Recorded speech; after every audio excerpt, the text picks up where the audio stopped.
Ce que j'ai trouvé à l'UPR, c'est d'abord de l'apaisement. J'étais effectivement très souvent très en colère à propos de ce qui se passait dans le monde, à propos du déni de démocratie, suite à l'annulation du référendum, la politique étrangère américaine et européenne.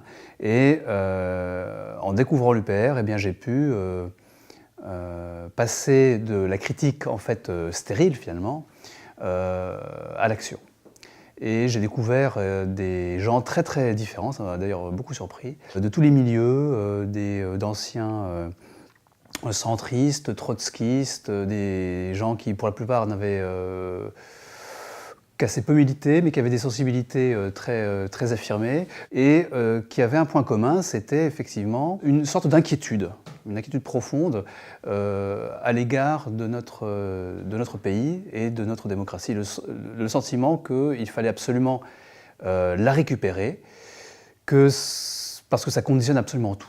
Et que si effectivement on ne récupère pas la République, eh bien on a tout perdu, quoi. Et puis en militant, j'ai découvert effectivement le plaisir qu'il y a à s'impliquer directement et concrètement, coller des affiches, distribuer des tracts et convaincre les gens.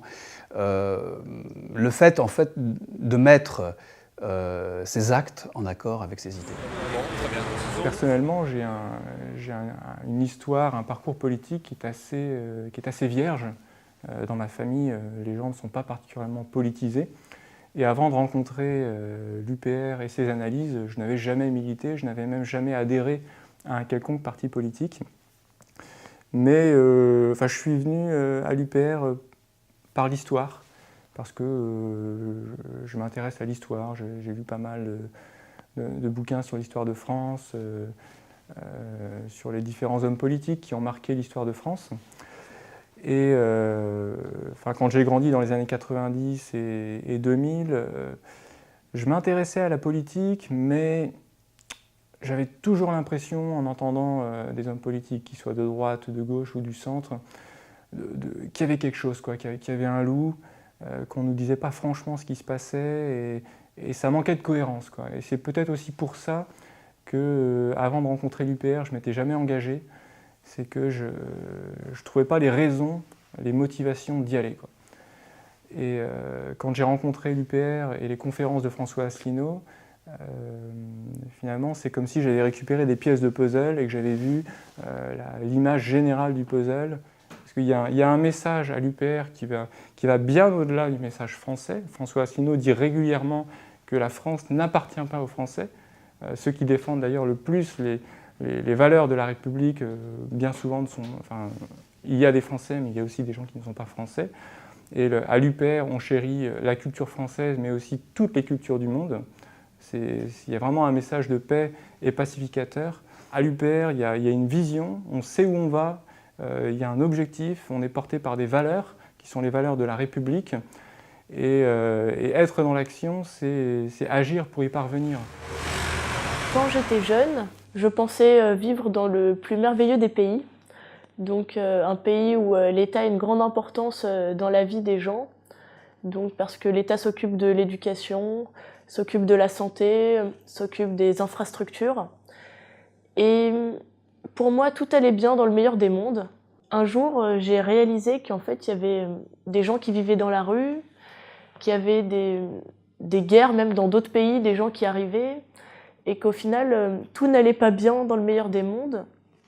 Mais j'ai jamais réussi à comprendre pourquoi. Et j'ai découvert Étienne Chouard, qui propose en fait une assemblée constituante tirée au sort, et qui explique en fait que c'est la Constitution qui fait qu'on n'a pas de pouvoir en politique. Donc j'ai commencé à m'intéresser un petit peu au fonctionnement de la démocratie, donc à la Constitution française, et puis finalement à la Constitution européenne, puisqu'elle est supérieure à la Constitution française. Et j'ai vu une conférence de François Asselineau, et à la fin de la conférence, j'ai compris donc qu'il avait un parti politique, ce monsieur. Et je suis allée voir en fait la vidéo du programme du parti politique de l'UPR. Donc elle dure 6 heures, j'en ai regardé 3, j'ai fait une petite pause, et Et j'ai été vraiment très heureuse parce que j'avais réussi à trouver en fait du sens. Pourquoi est-ce que les choses ne fonctionnaient pas? J'ai adhéré dans la journée en fait à l'UPR. Donc j'ai été contactée par un délégué départemental ou un délégué parisien de l'UPR qui m'a très gentiment proposé de venir à des actions militantes. Et donc je suis rentrée comme ça dans la grande famille de l'UPR avec beaucoup de plaisir. À l'UPR, ça permet vraiment de faire tomber cette barrière droite-gauche et de comprendre qu'on a tous le même combat en fait. Pour moi, le militantisme, ça a été d'abord une façon de rencontrer les gens de l'UPR, parce que si on milite pas pour l'UPR, c'est vrai qu'on est un peu tout seul dans son coin, c'est plus lourd à porter en fait. C'est une très grande famille pour moi l'UPR, oui c'est vrai.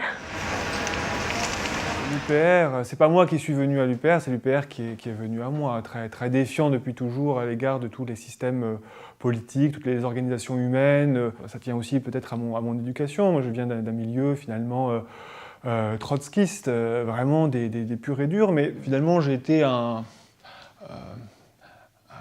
dubitatif, quoi. J'ai été un dubitatif toute ma vie, à voter de temps en temps, mais de façon plutôt laxiste, en me disant bien qu'il n'y avait rien à attendre, ni de la gauche, ni de la droite au final, que l'alternance ne permettait que de reproduire les mêmes structures sociales. Et puis, c'est une découverte quand même fondamentale, c'est-à-dire qu'après des dizaines d'années un petit peu d'errance intellectuelle, voire arriver à comprendre ce qui se passe dans le monde, j'ai trouvé finalement à l'UPR, avec François Asselineau, en visionnant ses conférences, ses entretiens d'actualité, et confirmé finalement par les rencontres que j'y faisais, parce que finalement, pour voir la qualité d'une boutique, il faut d'abord aller voir l'arrière-boutique, voir ce qui se passe en coulisses. C'est ça la vérité d'un mouvement politique. La vérité que j'ai découverte, c'est des hommes et des femmes qui viennent d'horizons tous différents, des ouvriers, des chômeurs, des chefs d'entreprise, des étudiants, des médecins, et j'en passe, toutes les catégories de la société. L'UPR, pour moi, ça a été une découverte majeure, enfin, qui a apporté à la fois un éclairage, une lumière sur finalement ma vie et sur le monde, et en même temps un soulagement de voir que la politique s'était proposée un projet politique où tous les Français, qu'ils soient chefs d'entreprise ou qu'ils soient ouvriers, peut se reconnaître. Proposer finalement ce qui me paraît moi essentiel pour vivre, c'est un vivre ensemble. J'ai fait des études universitaires qui sont assez poussées. Intéressé par la vie politique française en règle générale, j'ai beaucoup lu. Avant d'intégrer l'UPR, Jacques Sapir, j'ai acheté son premier livre d'économie il y a très très longtemps. J'ai lu Frédéric Lordon. Donc j'ai beaucoup lu. J'ai Le Capital chez moi, j'ai Durkheim. Je m'intéresse à la sociologie, à la psychanalyse des dirigeants d'entreprise et autres. Et donc ce qui m'a intéressé chez l'UPR, c'est cette base en fait, intellectuelle et tout ce processus de réflexion.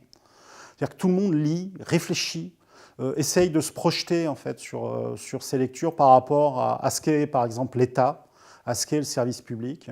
Moi, personnellement, je suis un peu orientaliste et épris de culture confucéenne.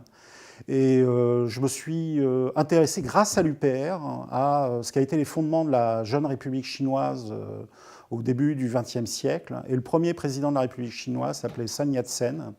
Il a défini les 3 piliers du peuple qui, pour lui, étaient indispensables pour la bonne gestion d'un pays, qui étaient la souveraineté, la démocratie et la justice sociale.